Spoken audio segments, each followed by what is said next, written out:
Okay, we followed our post-game process really on Sunday as coaches, coming in and evaluating the film and working through that. There's obviously a lot of stuff to clean up from that game, and then we brought the players in on Monday and spent a lot of time in meetings with them, going over the corrections, and then had a practice Monday, and then today moving forward, getting ready for Howard. But really after watching the film, it's never as good as you think after a win, and it's never as bad as you think when you go back and watch the video. Really there's a lot of things, coaching and playing with the coaches and players, that need to get cleaned up from the first game. But ultimately, when you make critical mistakes versus a very good football team like BYU, then it magnifies very quickly, and that's exactly what happened right there in that game. And really, there's 130 plays in that game, and you just look at 5 of them that really stood out. Obviously the first play of the game, we don't have the right alignment out there on the edge, and then our safety's got to be able to make the tackle, at least keep it at a gain of 12 and play the next play. So we gave up a touchdown right there on the first play. You come back later on offense, and then we're throwing a screen to the running back, and it's 100% on the wide receivers. We got 2 guys to block one. He goes right in between both of them, and we got pick 6.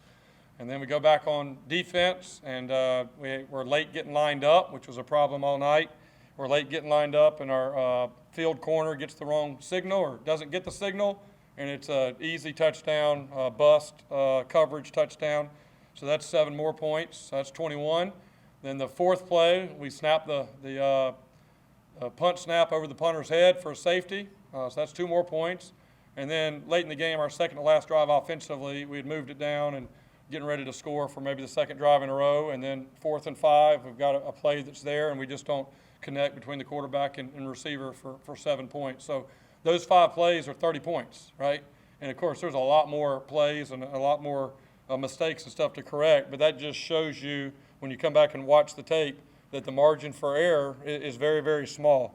And ultimately, I didn't feel like we did a great job as coaches. There were some things that BYU, got to give them credit. They hadn't really been a tempo team on offense in the past, and so we felt like we would be able to watch them line up into their formation and then, put the call in. And, that obviously didn't work. We were late with the call.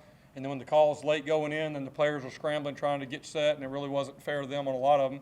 So some of the misalignments was on us for being late with the call coming in, dealing with the tempo. So that's something we'll continue to see tempo because that's on tape. So that's something that we got to work to get the call in quicker. And then offensively, they did a few things a little bit different. But I think the biggest thing offensively is we were down 28-0, and we'd only ran 9 plays on offense. And so, the game is just already, in a tough situation, and you never really have a chance to call the game and get in the flow like you would normally want to do. You're really playing from behind, and so a lot to learn. The big message to our players is, we played poorly, but that doesn't mean that we're a poor football team. That means we played poorly in that game. And I have full confidence that we're a much better team that played on Saturday, and it'll be our job this week as coaches and players to correct those mistakes, to be able to show that on the field Saturday night, and that's exactly what we'll do. Obviously, the biggest improvements typically come from week 1 to week 2, and we got a lot of room to improve, so it'll be exciting to watch those guys go out and play this week. Looking forward to welcoming Howard in. I think it's a unique game. Their head coach, Larry Scott, is a former player here. He was on the first team, 3-year letterman at offensive line whenever we started the program. And then he also came back and coached here from 2005 to 2012. So he's got a lot of roots here, and this will be a homecoming for him. And then there's also 3 other coaches on their staff that coached here. Their defensive coordinator, Coach Douglas, coached here in the past. Their special teams coordinator and defensive line coach, Coach Vernon Hargraves, coached here in the past. And then their wide receivers coach, Lindsey Lamar, a former player here, was a great player here, and then also was on my first staff for a little while here as an analyst, and he's coaching wide receivers there at Howard. So I know the coaches and the players are definitely going to be looking forward to coming in and watching all of their games last year and then watching their 2 games from this year. They're a much improved football team this year. They're more athletic. They're playing faster, and really we're going to have to play well. And bottom line, every game on our schedule, if we don't play well, then you're not guaranteed a victory with anybody that you play. So our message this week is, it's all about us. We got to go out and correct the mistakes and really get back to the team that we know that we can be. Also one thing about Howard, I think they've done a good job of, they've created 5 turnovers in the first 2 games. They have 4 interceptions with their defense, and they've created 1 fumble. And so I think for us, it's about playing a clean game for 4 quarters overall. Some of the positives, I guess, from the game. Number one, that thing got away very quickly, and it could have snowballed. I've been a part of some games like that. One of them I remember was in 2011. Coach Sweeney's 3rd year at Clemson. We had won the ACC championship for the first time in 20 years. We'd won 10 games for the first time in 20 years. And we go to the Orange Bowl, play in West Virginia, and it was 49-20 at half, right? And ended up 70-33. And then also remember in 2013, we were 6-0 at Clemson, and Florida State came in to play us, a big, 2 top-ranked teams. And I think it ended up maybe 59-7 or something, 59 or 53-7. And then that team ended up, winning 12 games and beat Ohio State in the Orange Bowl. And so, I think the big message to our players is the only thing that Saturday proved is we're not ready to beat a top 25 team. And my personal opinion, it'll be interesting to watch BYU. I think they have a very good team, and I think their schedule this season, and their results will probably show that. But at the end of the day, we have our entire season ahead of us, and we're not going to be defined by our first game. If we'd have won the first game, we weren't going to be defined by that either. You're going to be defined by your response and how we approach each and every one of these next 11 opportunities that we have. But I feel like obviously the guys are disappointed and frustrated. I think that comes because we feel very confident we're a lot better team than what we put on the tape and put on the field. There's some times where you go out and maybe get beat like that, and the team, there's not a whole lot you can do. And, BYU definitely deserves the credit because that's a very good team. But we definitely did not help ourselves in a lot of situations on things that we can control. And that's our big message. Hey, control what we can control. Those 5 plays that I just talked about, we can line up correctly and stop a speed sweep, or at minimum, we can make the tackle on the sideline for a 12-point gain, right? We can block for a bubble screen. We know how to do that, right? We can line up in the right coverage and not give a busted coverage touchdown. We can snap the ball to the punter, right? And then we can throw and catch on an open route in the end zone. Like, those are all things that we control, and that's just, we got to coach better, we got to play better, and we're going to get those same opportunities Saturday night, and we got to show that we can get that corrected. But overall, I think that our guys have responded the right way. This is important to them. They have a lot invested, and there's not any consolation prizes to take out of that performance at all on Saturday. But one thing I will say that I always look at when games get out of hand in the first half is, how did you finish? Did the guys give up and throw in the towel, which is very easy to do? And our guys didn't do that. I think we outscored them 14-12 there in the second half. And so that was a positive. Also, the middle 8 that we talked about, we did a good job in the middle 8. I think it was 14-3 in the middle 8, scoring there. I thought the 4th and 1, 4th and goal at the 1 right before half, where everybody knows, hey, here we go, we're going to run the ball. For our guys to be able to go out and execute that versus a good defensive line and defensive front, that was a positive. And then, I felt like overall, I know Gary had a couple throws that he would like to have back. But overall, watching the video, I was probably more pleased with Gary's performance watching the tape than maybe I was standing on the sidelines at the game.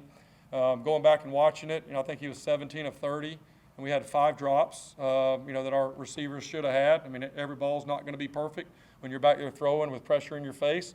You touch it, you catch it. That's our mentality at wideout, and so we can do a better job there. But we had 5 drops, and then we had the 1 interception by the wideouts not blocking. That's 6, right? So now all of a sudden it looks a little different. 23 of 30, 76% completion, and that's really what we've seen from him and our guys, throughout our scrimmages and practice. So a lot of work to do, but really not far off from being where we need to be. And the great thing about it is we get to play here in a few days. That's the hardest thing of the off season is you just have so long that you're waiting for one game. But now that you're starting the season, you're ready to go back to work, 4 good days of practice, and then go play and get this taste out of your mouth. So with that, I'll open it up for any questions. questions. A loss is never easy, but when moving on from a loss, is it easier, and that's probably a bad word, to move on from Brigham Young, where you're not replaying every play, or from Central Florida last year, where every play you looked at and said, hey, if we'd have done this, we'd won a game? Yeah, I don't really see a difference in that. I think our guys, I mean, it hurt because, I mean, we put everything into this game. And obviously it didn't look like that by our performance, but we did. I mean, we talked about this the entire offseason, and I mean, we put in a lot of work, a lot of practice, a lot of preparation. Obviously it didn't carry over, but I mean, it hurt for our guys because they know that, you know, we did not compete as well as we could have. So I don't know if there was really a difference from that. You know, the only difference maybe be that, you know, at the end of the game you end with, or end of the season you end with a loss. You got to wait, you know, 236 days before you play again. Here you get to play in 7 days, but you know, a loss, in my opinion, a loss hurts, no matter, you know, who it is, how it happens, and especially when you know that you didn't do your best. I mean, sometimes you may play a really good game, you played a great opponent, and it didn't work out for you by a couple points, but that wasn't this situation. We didn't play anywhere close to our potential.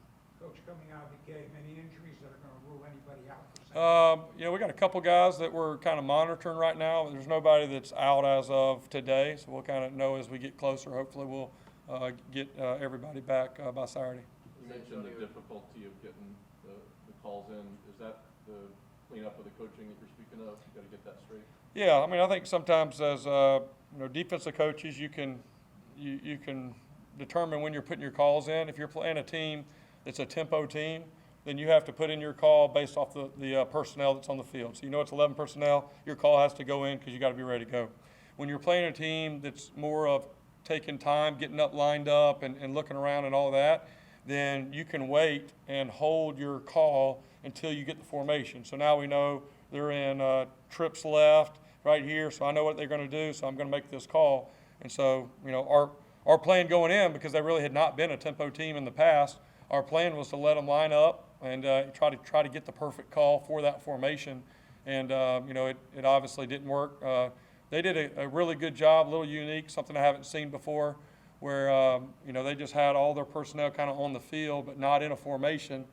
They're kind of waiting around, and then they got the call, and then they went up there and ran it. And our guys are looking over to the sidelines, and we hadn't got the call. And then when we do get the call, they're running over here late. And it just, you know, so that part of it's on us as coaches. We tried to, you know, improve that as the game went, but obviously the game kind of got away from us pretty quickly. But, you know, we're going to see plenty of tempo, and when we go against tempo out here, I think it's just maybe the overall game plan of how we were going to get our calls in and all that versus them was something that, I mean, have reevaluated and cleaned up. Was Antonio Greer one of those guys that was out last week? Yeah, he's been battling a hamstring. We didn't know if he was going to be able to go at all. I think he was able to play about 21 plays, and then he probably could have played a little more by that time where the game was. We didn't want to continue with him out there and have a chance to lose him for, you know, 5 or 6 weeks. So he was able to play without injuring it any further, but he'll kind of be, you know, day to day here for the next week. Jeff, we talked last week about, you know, obviously there's benefits to opening the season with a number 25 ranked team. You got a huge upside. There's also benefits to having teams you can handle more easily. Where do you sit on that? Obviously, you're playing a tough opening schedule. For this team, kind of how do you manage the give and take of that? Yeah. Well, first of all, your schedule is your schedule. So you know, you really don't spend a whole lot of time. You say, hey, this is what it is, and we got to go do it. I mean, I told our guys before the season started, I said, hey, 2 things can be true. One thing is we're a better football team than we were a year ago. Obviously, we didn't show that on the field Saturday, but we will.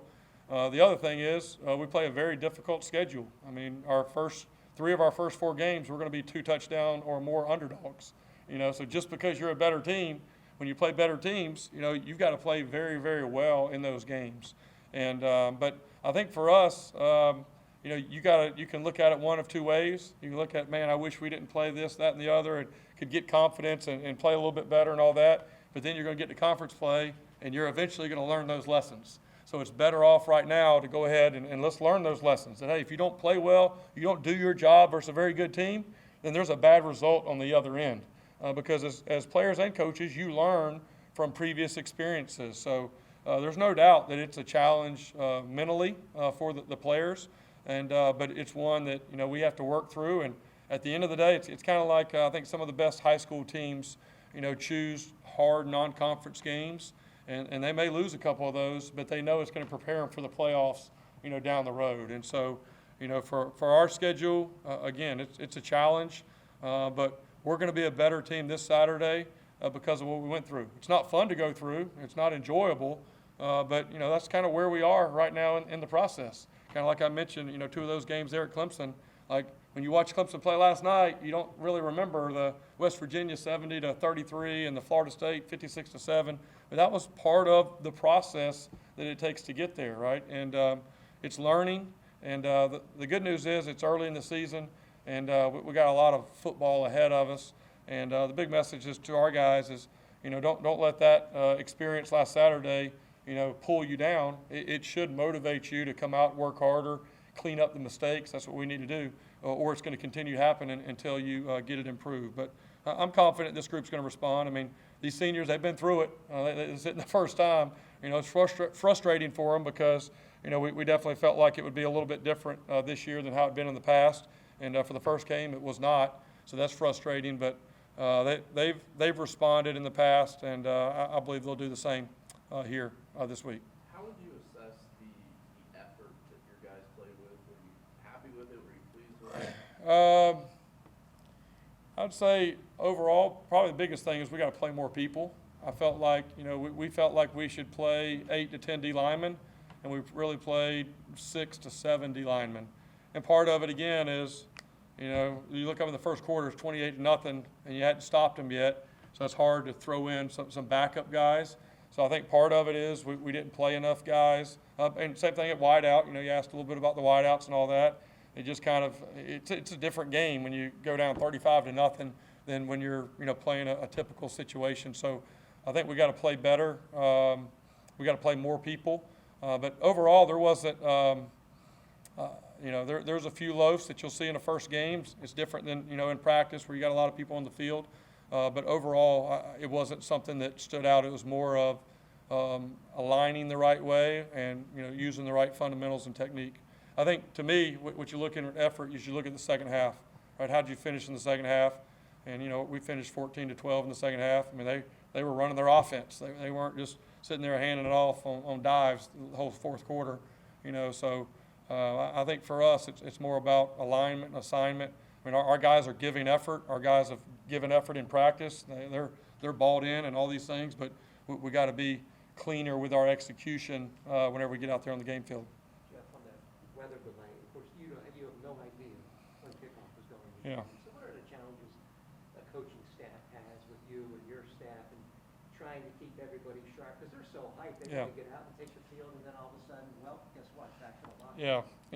Number one, I'll say this, and I said it after the game, we're never going to use any of that as excuses because I just don't believe, our mindset needs to be, no matter what the external circumstances are, we need to be ready to play. So that's the big lesson on that. But I would say this, part of the frustration is, watching Florida State the week before be delayed in their opener. We actually spent a lot of time working on a lightning delay plan, and we talked about it with our guys Thursday and Friday, talked about it Saturday morning, and we executed our plan. Now, whether it was a good plan or not, I don't know, if the results are dictated by that, but there's challenges with that. I mean, it's not I've called a lot of people trying to see what they do. The problem is every 10 minutes you get an update, and it could be in 5 minutes you're going out, or it's another 30 minutes. And so nobody tells you because they don't know what the way the strikes are. If you knew at the very first time you're inside, hey, we're going to be in here for 2.5 hours. So for us, for the first hour and 10 minutes, we let the guys keep their shoulder pads on because we were always within a 10-minute window of going out in the field because they were going to let us go out at 15 minutes from the last strike to warm up and then play after another 20 minutes. So the guys are having to keep themselves, and kind of what the mode is when you come off for pregame and you have that 20 minutes before you run out, they had to kind of keep themselves there for about an hour and 10 minutes. It's kind of like having that Kentucky Derby racehorse right there, about to put them in the chute, and you're just sitting here holding them, for an hour. And then finally, even though we didn't know it was going to be another hour, I just said we can't just sit here and be with the music going and kind of be waiting and ready. So I told them to take their pads off, and we would just take a chance that it's going to be another hour, and it was. So we kind of took everybody, turned the lights down, kind of let everybody kind of get into a little bit of slow burn. We did have, food for them. We had water for them and all that stuff. But, at the end of the day, BYU was sitting over there too. And, they obviously were more ready to play. I do feel that the intensity, I felt really good about our pregame warm-up. I mean, that's something I watch very closely, and just how we're throwing and catching and just the energy and focus and all that. And I gave my pregame speech, and we get the breakdown, and we're turning to go, and then they just said lightning delay.